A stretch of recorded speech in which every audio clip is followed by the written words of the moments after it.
Assalamualaikum and konnichiwa. Thank you for joining today's episode of I Can Be Speaking with me, Azalea. And in today's episode, we will be talking about the MEXT government scholarship. Now, the MEXT government scholarship is a scholarship that is provided by the Japanese government, and if you look at their website, they have a long list of what kinds of scholarships they have. They have scholarships for undergraduates, they have scholarship for postgraduates, they have scholarships for Japanese teacher training, and a lot more.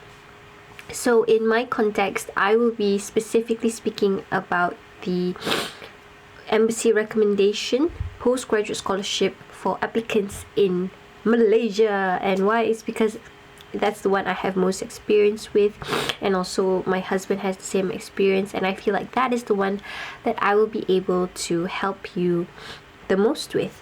So if you have no idea about what's the MEXT government scholarship, what's it about, and you know how you can apply for it, then please stay tuned and watch this video.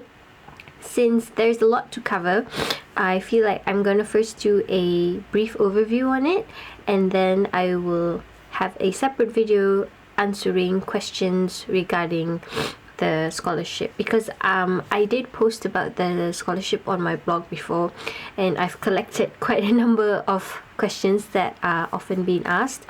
So I hope that if you also have any questions about the MEXT scholarship that you would like to know, and I will try my best to answer it, you can just pop it in the comments, and we can discuss it in another video of Q&A on the MEXT scholarship.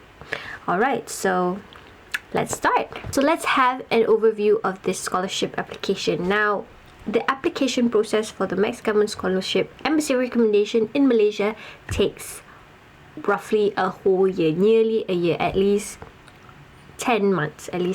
So application periods start in March, and you will only find out the results in January. And in between, what happens in those 10 months is a 5-step process that slowly cuts off the number of applicants until it is the final 20 people who will be selected.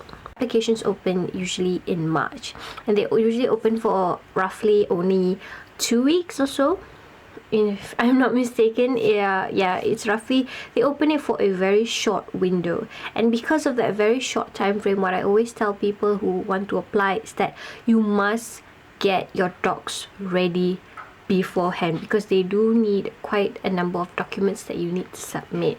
And for example, the documents that I feel like were quite difficult that you need to get beforehand are things like your academic transcripts. Mostly I think it's academic transcripts, and especially if you are from a universities overseas, like my husband was. He did his degree in the US, so he really needed to have all his certificates stamped and certified. So you need to get all that done before the application period to make things faster and smoother. But they won't release the actual application form for the year, like this year 2020, until those 2 weeks. But that's okay, because they have previous year's applications, so you can have a look at that and you can see what it's like, and just prepare yourself on what you're going to write inside the application form and what you need to get ready. So yeah, one thing is, go to the homepage, which I will link below, and get the docs ready as quickly as you can if you want. The document assessment is the first and basically the most important part of this whole application process, is because you will need to submit in your research proposal, and everything from there on forth will be based on the research proposal that you submit. So it's very important for you to really take time and spend time on drafting and creating a good research proposal. So make sure even before March, even now, start now, it's almost February, start now on crafting your research proposal, and have a lecturer, have a professor look at it to see if it's good. That's what actually I did as well. My lecturer had a look at it and helped me finalize it and make it better. So I'd suggest you do the same. So after the document assessment, 2 weeks, 3 weeks roughly after that, somewhere in April, most usually somewhere in April, you will get the news of the results. And if you get to move on to the second phase, which is the language exam. Now for postgraduate students, language exams are not that difficult in my opinion, because you will have to just answer a language exam where it's either English and Japanese. And a lot of people, yes, I had to clarify this a lot of times, it's okay if you don't know Japanese. This scholarship doesn't matter if you know Japanese, if you don't know Japanese. It's fine, you can apply either way. My husband has no background in Japanese at all. His program is completely in English, so don't worry about that. You can apply in English, and if you pass to the language exam, you do not need to answer the Japanese part of the language exam. You can try, they'll give you points for that. I think they will, but I don't know. I think it's safer to not answer it at all, and you can just do the English exam. They do have mock English exams of this on their website, if I'm not mistaken. So yeah, I think you can have a look at that as well. For the undergrads, I think this is where it's very difficult, because you have to answer things on different subjects like physics, and based on what you're applying for. So after the language exam, I think a month or so, you will get the next results of if you pass into the most nerve-wracking part of the whole thing, which is the interview. So during the interview, you'll be interviewed by a panel of roughly 7, I think maximum 7, but at least 5 people will be interviewing you on the research plan that you had submitted prior in the document assessment. During your interview, they will have specialists based on your research plan present, so that they can really get into it and ask you a lot of difficult questions. But it's okay, be confident and it'll be fine. I should note that the interviews will be conducted in English, so don't worry if I remember during my time I was really worried that I was going to be in Japanese. I definitely wouldn't be able to carry myself well, because I haven't been speaking it in a while. So have that in mind. They won't have it in Japanese or Malay, so do brush up on your interviewing skills or your soft skills on how to approach interviews. The interviews are roughly 20, maximum 30 minutes, but yeah, you will have 25 to 30 minutes for the interview. Now, since the interview is one of the most important parts of this whole application, it usually takes a month or more, roughly 2, I think, for them to come up with a results for you. But do keep in mind that even after you have passed the interview process, they will still state very clearly in the email that this still does not mean that you have been selected. It's just, the process is still there. Alhamdulillah, if you get the email that says you have passed the interview, you will move on to the 4th phase, which is the university application. University applications is very different for each university. Not all the universities have the exact same way of approaching their MEXT graduates. Each universities are very different. So my best advice is, while waiting for that 2-month-long results from the interview, do your research on the university that you plan on applying to. You can submit up to 3 LPAs, which is letter of provisional acceptance. Now, the letter of the LPA, the letter of provisional acceptance, is what you will need to get from a university, and you will need to submit it to MEXT and say, hey, look, this university is willing to accept me, should I get the scholarship? It's that kind of thing. My nose. So that's what you have to do in the 4th phase. Finding university, getting in touch and asking them, hey, how can I get an LPA?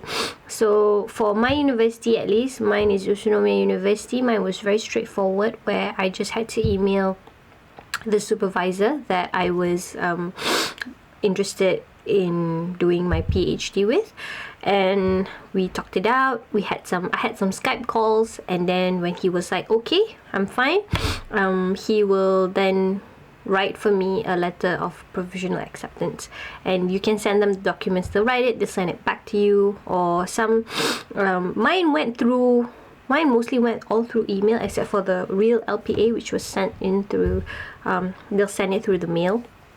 Yeah, but some universities are much more strict. Like for my husband who applied for Waseda doesn't do anything online. They want everything in hard copies, and you have to send it all the way to Japan. So sometimes that takes some time, and yeah, it's quite tricky. And they'll send their results the same way as well. They won't let you know through any email or whatever. And for Waseda, it's different. Waseda, they didn't want, you don't have to go to the professor. You don't have to talk directly to the professor. Instead, you deal completely with the office, and you just say, these are the professors that I wish to work with, and then the office will do everything else for you and let you know. So that's why I say each university is very different. Once you have those LPAs from all those universities, MEXT will give you like a time frame, like this is the last day for you to submit all the universities that have accepted you.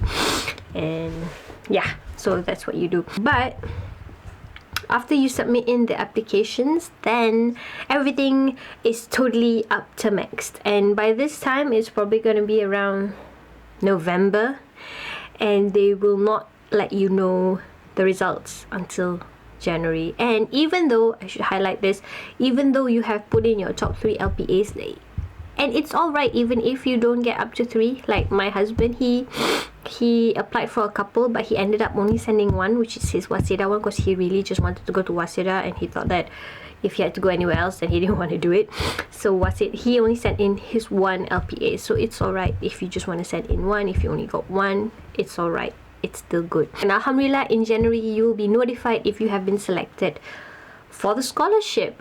And it should be noted again, yes, there's a lot of things to note, is that the final university selection will be by MEXT. So even though I gave my top 3 universities and I put the number 1 that I really wanted to enter, at the end of the day, MEXT will choose which university that they ultimately feel the best I go to.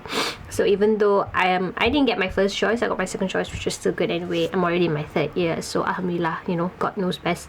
So like my husband that I stated earlier, he only sent in 1. So it's a really Russian roulette kind of thing. It's, you know, it's a high risk thing, but alhamdulillah, they got him into, they accepted the LPA, and you know, he went to Waseda. Because this application process is very long and very lengthy and takes a lot of time, you should, if you are a fresh grad planning on continuing your masters or not sure what you want to do, you should really think about what you want to do in between those time frames, you know, either work or whatnot. And another thing I should say, there's so many things I need to say here. It's like so many disclaimers.